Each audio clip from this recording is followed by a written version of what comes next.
Hi hello నమస్తే welcome back to ఐట్రీ media. ఈరోజు మనతో ఉన్నారు amphi certified mutual fund distributor అయిన బోరికల సలోమన్ గారు. సార్తో మాట్లాడదాం ముఖ్యంగా ఈక్విటీ ఫండ్స్లో ఉన్న డిఫరెంట్ ఫండ్స్ గురించి. Hi sir. నమస్తే అండి. సార్, ఈ ఈక్విటీ ఫండ్స్లోనే అంటే మనకి ముఖ్యంగా బ్యాలెన్స్డ్ అడ్వాంటేజ్ ఫండ్స్ కానీ మల్టీ అసెట్ ఫండ్స్ కానీ దాంతోపాటుగా ఇంకా డిఫరెంట్ ఫండ్స్ ఉన్నాయని చెప్తున్నారు కదా, వాటి గురించి కాస్త ఎక్స్ప్లెయిన్ చేస్తారు. ఇప్పుడు చూడండి విరాట్ గారు, మ్యూచువల్ ఫండ్స్లో liquid funds, debt funds, equity funds. Liquid డెట్లో రిస్క్ తక్కువ ఉంటుంది, ఈక్విటీ ఫండ్స్లో రిస్క్ ఎక్కువ ఉంటుంది. ఈక్విటీలో కూడా మళ్ళీ డిఫరెంట్ ఫండ్స్ ఉన్నాయి విరాట్ గారు. Large cap, mid cap, small cap. ఈ pure equity, large, mid, small pure equity. Equity అంటే ఏంటి? ప్యూర్గా స్టాక్స్లో పెడతారు. అయితే కొంతమందికి ఏమిటంటే కొంచెం ఏజ్ ఎక్కువ ఉంటుంది. ప్యూర్ ఈక్విటీ అంటే మీకు తెలుసు కదా, ఎక్కువ రిస్క్ ఉంటుంది. అవును, హై రిస్క్ ఉంటుంది. హైబ్రిడ్ ఫండ్స్ అంటే పేరులోనే హైబ్రిడ్. హైబ్రిడ్ అంటే కొంత పోర్షన్ ఈక్విటీలో పెడతారు, కొంత పోర్షన్ డెట్లో పెడతారు. మీరు 100 రూపీస్ ఇచ్చారనుకోండి, ఒక 65 రూపాయలు మోర్ దాన్ 65% ఈక్విటీలో పెడతారు. సపోజ్ 65% ఈక్విటీలో పెట్టారనుకోండి, 35% డెట్లో పెడతారు. 70% ఈక్విటీలో పెట్టారనుకోండి, 30% డెట్లో పెడతారు. అర్థమైంది విరాట్ గారు? అయితే మరి ఏమిటి ఇక్కడ అంటే కొంచెం రిస్క్ తగ్గిద్ది. ఓకే, డెట్ సేఫ్ కదా compare to equity. Debt is little lower risk కదా. సో మీరు ఒక 10 లక్షలు ఇచ్చారనుకోండి, 6.5 లక్షలని ఈక్విటీలో పెడతారు, 3.5 లక్షలు డెట్లో పెడతారు. డెట్ అంటే ఎఫ్డీ లాగా వస్తుంది. ఎఫ్డీ కంటే ఒక 2-3% ఎక్కువ వస్తుంది. ఎఫ్డీలో 7 వచ్చిందనుకోండి, డెట్లో 9% వస్తుంది. దీనివల్ల మరి ఏమిటి? ఇన్వెస్టర్కి రిస్క్ తగ్గుతుంది. అంటే ఇప్పుడు కొంతమంది రిటైర్ అయిన వాళ్ళు ఉంటారు, వాళ్ళకి hybrid funds suitable. Pure equity risk తీసుకోలేరు, ఏజ్ ఎక్కువ ఉంటుంది. రెండోది ఏమిటి? సపోజ్ ఎస్డబ్ల్యూపీ కావాలి, సిస్టమేటిక్ విత్డ్రాయల్ ప్లాన్. ప్యూర్ ఈక్విటీలో పెట్టారనుకోండి, suppose small cap, mid cap పెట్టారనుకోండి, మార్కెట్ డౌన్ అయినప్పుడు -10%, -20 కూడా అవుతాయి. ఒక్కోసారి స్మాల్ క్యాప్స్ కరెక్షన్ వచ్చినప్పుడు -40 కూడా అవుతాయి. అప్పుడు ఎస్డబ్ల్యూపీ పెట్టారనుకోండి, వాళ్ళ యూనిట్స్ అన్నీ సెల్ అయిపోతాయి, ఒక్కోసారి ఫండ్ జీరో అయిపోద్ది. అలాంటి సందర్భాల్లో హైబ్రిడ్ ఫండ్స్లో పెట్టి లిమిటెడ్ 6% తీసుకోవాలి. అప్పుడు ఏమిటి? మార్కెట్ డౌన్ అయినప్పుడు ఈక్విటీలో పెట్టిన డబ్బు మాత్రమే డౌన్ అయింది, డెట్లో పెట్టింది డౌన్ కాదు. డెట్ ఈక్విటీ సంబంధం లేదు కదా. సో హైబ్రిడ్ ఫండ్స్ ఎందుకంటే ఎవరైతే రిస్క్ ఎక్కువ తీసుకోలేరో వాళ్ళ కోసం హైబ్రిడ్ ఫండ్స్. మళ్ళీ హైబ్రిడ్ ఫండ్స్లో కూడా 65% ఈక్విటీలో పెడతాం కదా, ఈక్విటీ హైబ్రిడ్ ఫండ్స్లో. మరి 65% రిస్క్ ఉంటుంది కదా. ఆ రిస్క్ కూడా తీసుకోలేని వాళ్ళకి ఏంటి? వాళ్ళ కోసం balanced advantage funds. Balanced advantage funds ఇప్పుడు చూడండి విరాట్ గారు, బ్యాలెన్స్డ్ అడ్వాంటేజ్ ఫండ్లో పేరులోనే ఉంటుంది. ఇప్పుడు మొన్న సెన్సెక్స్ 86,000కి వెళ్ళింది, ఇప్పుడు 82. సపోజ్ ఆల్ టైమ్ హైలో ఉందనుకోండి మార్కెట్. మార్కెట్ ఎప్పుడు కూడా ఆల్ టైమ్ హైలోకి వెళ్ళినప్పుడు there is a chance of correction. Chance ఉంది, అంటే నాట్ కంపల్సరీ, ఛాన్స్ ఉంది. హెల్తీ కరెక్షన్ ఉండొచ్చు. హెల్తీ కరెక్షన్ ఎందుకు? ఆల్ టైమ్ హైలోకి వెళ్ళినప్పుడు దీర్ఘకాలం నుంచి పెట్టుబడి పెట్టిన వాళ్ళు ఉంటారు కదా, వాళ్ళకి కోట్లు వచ్చి ఉంటాయి, వాళ్ళు ప్రాఫిట్ బుక్ చేసుకుంటారు. ఎఫ్ఐఐలకి డబ్బు వచ్చి ఉంటుంది, వాళ్ళు ప్రాఫిట్ బుక్, మళ్ళీ కరెక్షన్ అయింది.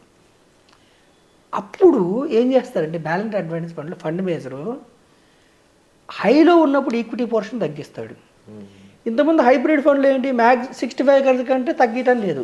ఇక్కడ అతను 50కి రావచ్చు, 40కి రావచ్చు, అవసరమైతే 30 రావచ్చు, 0 కూడా. అంటే ఈక్విటీ పోర్షన్ 60 నుంచి 100 వరకు ఎంతైనా చేయవచ్చు. అర్థమైంది కదా నేను చెప్పింది? ఆల్ టైమ్ హైలో ఉన్నప్పుడు ఈక్విటీ పోర్షన్ ఆయన తగ్గించుకోవచ్చు. ఆ ఫ్లెక్సిబిలిటీ బ్యాలెన్స్ అడ్వాంటేజ్ ఫండ్లో ఉంది. గుడ్. ఇప్పుడు 82,000 ఉంది సెన్సెక్స్. కరెక్షన్ వచ్చింది, పెద్ద కరెక్షన్, యుద్ధం వచ్చింది. అజ్యూమ్ పొరుగు దేశాలతో యుద్ధం వచ్చిందో ఇంకొకటో సెన్సెక్స్ 50,000కి వచ్చింది. అజ్యూమ్ సెన్సెక్స్ 50,000కి వచ్చిందంటే అప్పుడు ఏంటి? Biggest advantage. అప్పుడు ఈక్విటీ పోర్షన్ 100% కూడా వెళ్ళొచ్చు. అతను డౌన్ అయినప్పుడు 100% కూడా వెళ్ళొచ్చు. హైలో ఉన్నప్పుడు ఈక్విటీ పోర్షన్ తగ్గించి డెట్లో పెట్టుకుంటాడు. అంటే ఒక రిజర్వాయర్ లాగా అవసరమైనప్పుడు నీళ్ళు వదులుతూ ఉంటాడు, లేదంటే స్టోర్ చేయాలి. అంటే ఈక్విటీ మార్కెట్ డౌన్ ఉన్నప్పుడు ఈక్విటీ పోర్షన్ పెంచుతాడు 0 to 100 అతని ఇష్టం. మార్కెట్ హైలో ఉన్నప్పుడు ఈక్విటీ పోర్షన్ తగ్గిస్తాడు, మార్కెట్ లోలో ఉన్నప్పుడు ఈక్విటీ పోర్షన్, దాన్ని బ్యాలెన్స్ చేస్తాడు బ్యాలెన్స్ అడ్వాంటేజ్ ఫండ్. దీంట్లో ఏంటి, ఫండ్ మేనేజర్ ఆపర్చునిటీ తీసుకుంటూ ఉంటాడు.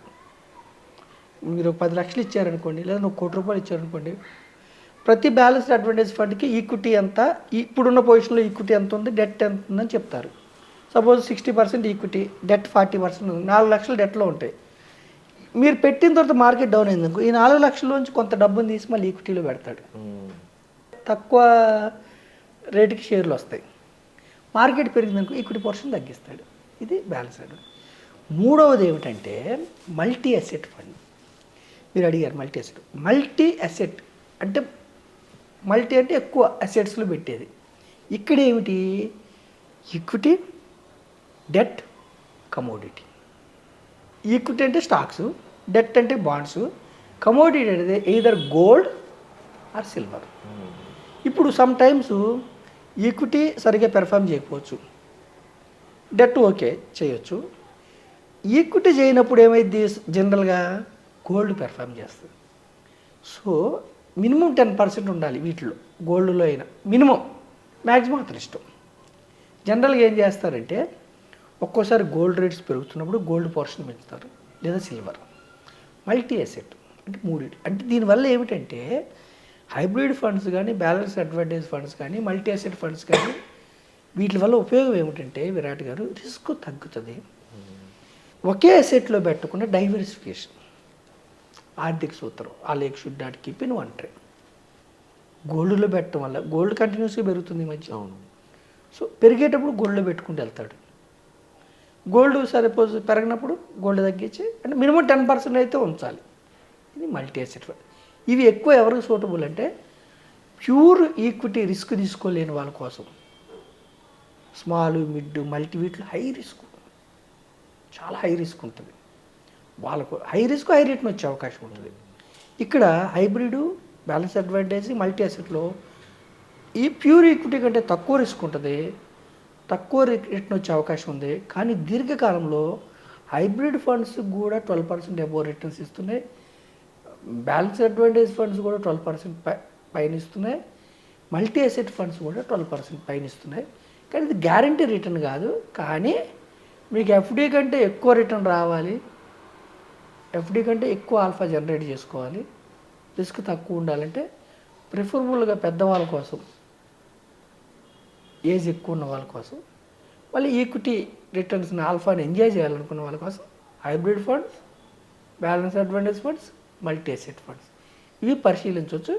కాకపోతే ప్రతి ఒక్క వ్యక్తికి వారి యొక్క రిస్క్ అప్టైట్ని బట్టి నిర్ణయం తీసుకోవాలి. మీకేమన్నా మీ యొక్క రిస్క్ అప్టైట్ మీరు లెక్కించుకోలేకపోతే, మీ యొక్క రిస్క్ ఎలా మీరు బేరీ చేయగలిగితే మాలాంటి డిస్ట్రిబ్యూటర్స్కి ఫోన్ చేయండి, మేము మీకు చక్కగా గైడ్ చేస్తాం. Wonderful information sir. అండ్ ఈ ఫండ్స్ గురించి మరింత ఇన్ఫర్మేషన్ మీకు కావాలి, ఇందులో ఇన్వెస్ట్ చేయాలని తెలియాల్సిన అవసరం ఉంది అనుకున్నట్లయితే వెంటనే డిస్ప్లే అవుతున్న నెంబర్స్ కాల్ చేయడం ద్వారా మీరు సార్తో సంప్రదించవచ్చు.